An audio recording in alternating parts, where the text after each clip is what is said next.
Hello and welcome to the Astound Digital Industry Insight Podcast. I'm Diana Rubiano, the Alliance Director at Astound Digital, and this podcast is where we sit down with industry leaders to talk about what's really changing in the market and what leaders need to pay attention, not only from the customer expectation, but how it's evolving. At Astound Digital, we work with brands to design experiences that drive real growth, bringing together strategy, experience, and the technology. In this episode, we're looking ahead and we're exploring how Agentic AI moves beyond the simple assistance into the orchestration and why the experience is becoming the real differentiator as this space matures. I'm joined today by Sam Kane, VP of Experience at Astound Digital, and Craig Smith, Retail Industry Advisor at Salesforce. So welcome, gentlemen, and let's get stuck into it. So, Sam, as agentic capabilities become more common, what do customers actually start to notice? Yeah, so I think what I've said is I like the idea of consumers feeling like they're being seen. So you think about all the various touch points and how they're going to engage with brands, what they consume on social media, all the rest of it.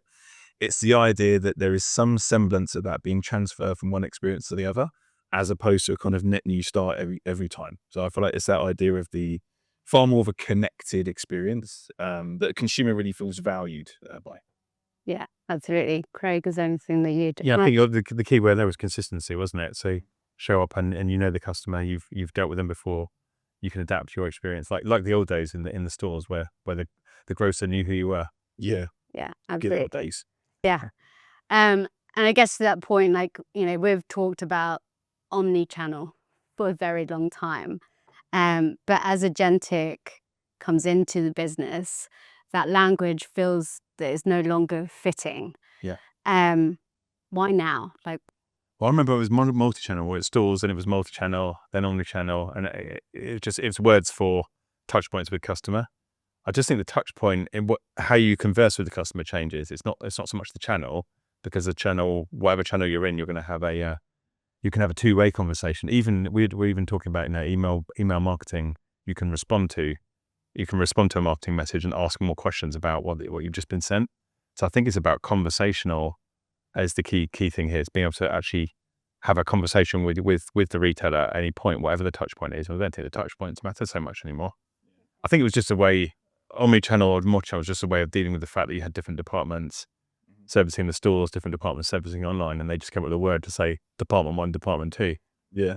Because it really does, I guess it encourages those silos. Yeah. So I don't think from a consumer perspective, that I think they will still engage in those channel ways, but it's more around, as you said, it's kind of the information being shared across those channels, and everyone being everyone benefit from it. The consumer by, again, being seen, as you said, but also the business and much more understanding from the consumer.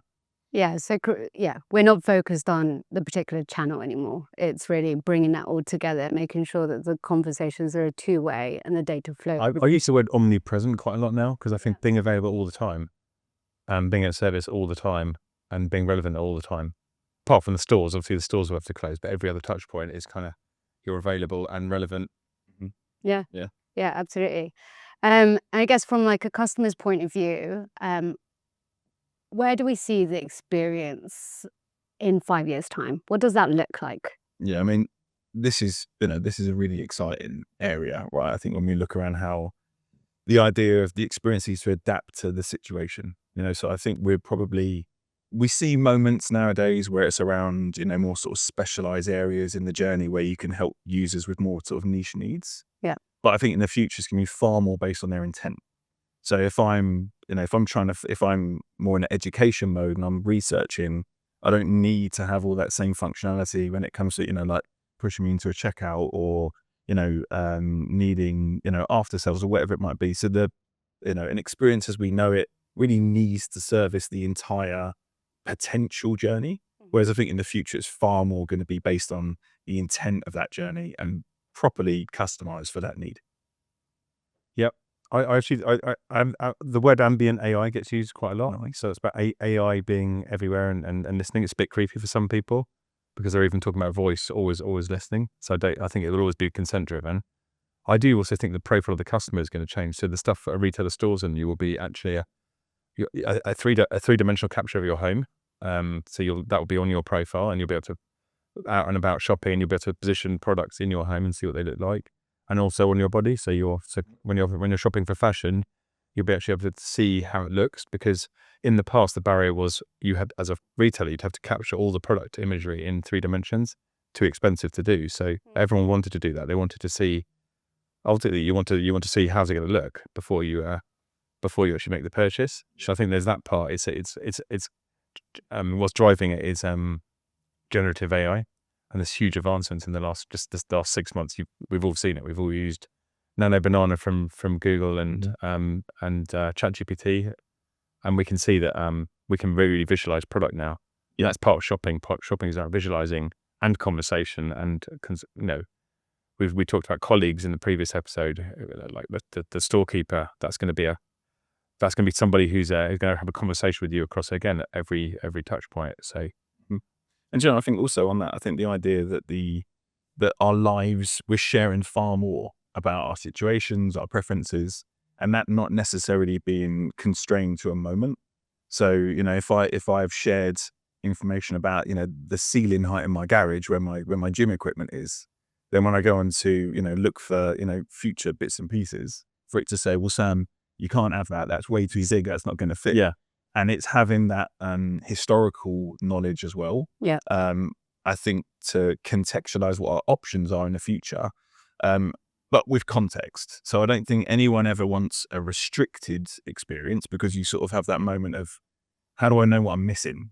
So yes, maybe there's a recommendation for product X, but why are you not showing me the recommendation for product Y? Yeah.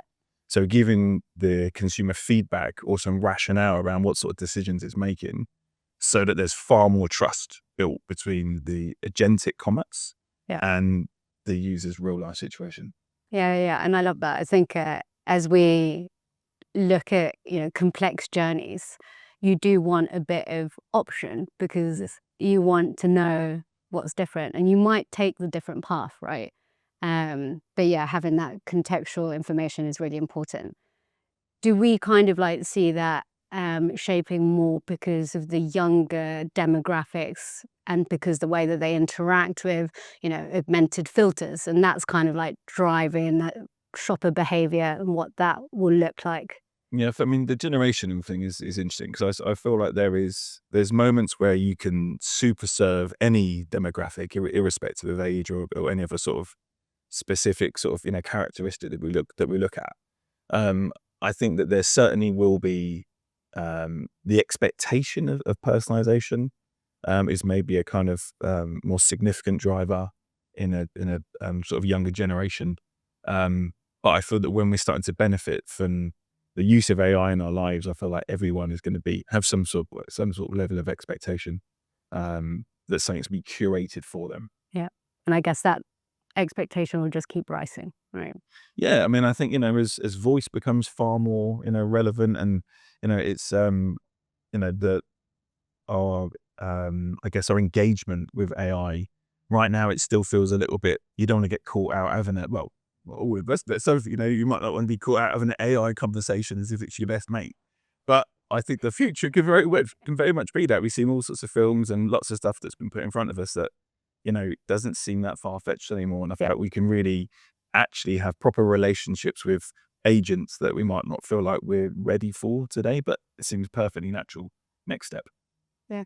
I think you mentioned curation, because I think that's a key word as well now. So in the old days of retail, you would have, and then, old days is probably current for many, is you would curate product pages, landing pages for what probably a segment of one, and now you're curate for the individual, and of course that, again, that's enabled by AI, because AI can generate based on what it knows about you, so much more visual experience. Every clothing product would have a shop the look. Yes, you could buy the look, and you could buy the individual items on the look. The challenge with that was it was manually created, right? And so the manual creation of all those SKU combinations was kind of quite restrictive. So you don't see too many retailers doing that, because it just had too many humans were involved in that. Yeah, in that shop the look. Yeah, I like this same idea with grocery as well. So I have to, when you're walking through a supermarket, physically, the way in which a store is laid out, if you think about it, it's quite similar to how a retail website is as well. I've got to go through categories and I can do some filtering. But if that's catered for me in a way in which all of those aisles are relevant to me, so if I'm making a spaghetti bolognese for my family, there's 2 of us, I've got a vegan kid that's got, this dietary habits or whatever. If the rest of the shop was to disappear and all that's left is a bit that I need, really that is the ideal experience. But it feels so mad to have something that personalized. But in the future that we're going into, I think the idea of that hyper personalization of an experience to speed up rather mundane things, there's no education needed in that shop. I just need the bits and pieces. I need them, and if they can turn up in context with what I already have, there's so much fun to be had. It's at such a great time to be able to think about what that construct is in the future, because we're right there now where we can start dreaming about it. Yeah, absolutely. And I think, hearing it is a lot to do with convenience. Yeah. What's the ultimate convenience that you can produce for a customer? But, I think obviously there's convenience for some items, because I think a lot of products, the user doesn't really need to get input. There's not a lot of fun you can have there. As you said, it just needs to be delivered. My milk's gone. Where's the next full pint? But there's other products that require far more consideration. If it's travel, whatever it might be, where I think that's a very different experience here. Yeah. And Craig, it's like brands move towards this orchestration. What's the biggest shift leaders need to make? Not from a technical, but from like a real mindset. I think it's when I look at it, it's departmental boundaries. So today you organize labor as departments and you put organizational structures around them. But when you look at the agentic enterprise, that doesn't really respect the departmental boundaries, because your labor is going to be in some cases agents. So that's going to be part of your workforce. So you have an HR department who will also look after agents. I would expect there will have to be something that is responsible for humans and agentic labor. But it doesn't. I think the organizational structure will be quite different, because you've got to think about tasks that span multiple departments today. So I think the retailers I talk to are normally thinking about the organizational design as much as they are the technology and how the technology will benefit them. Yeah. So there's a lot of research being done on that, and there's lots of speculation around how this might look in different verticals. Yeah, absolutely. And that, I think, brings us quite nicely to a close. I think the things that we're hearing is, obviously, as AI mature, it's not really the business in isolation, right? We're broadening it out. We're understanding that there has to be a fundamental mind shift, right, between not only how the business operates, but the expectation of the customer. So thank you both for this. I hope it's, thank you for being here. And thanks to everyone watching. I hope it's been really useful. And again, this is the Astound podcast, all about insights and agentic AI.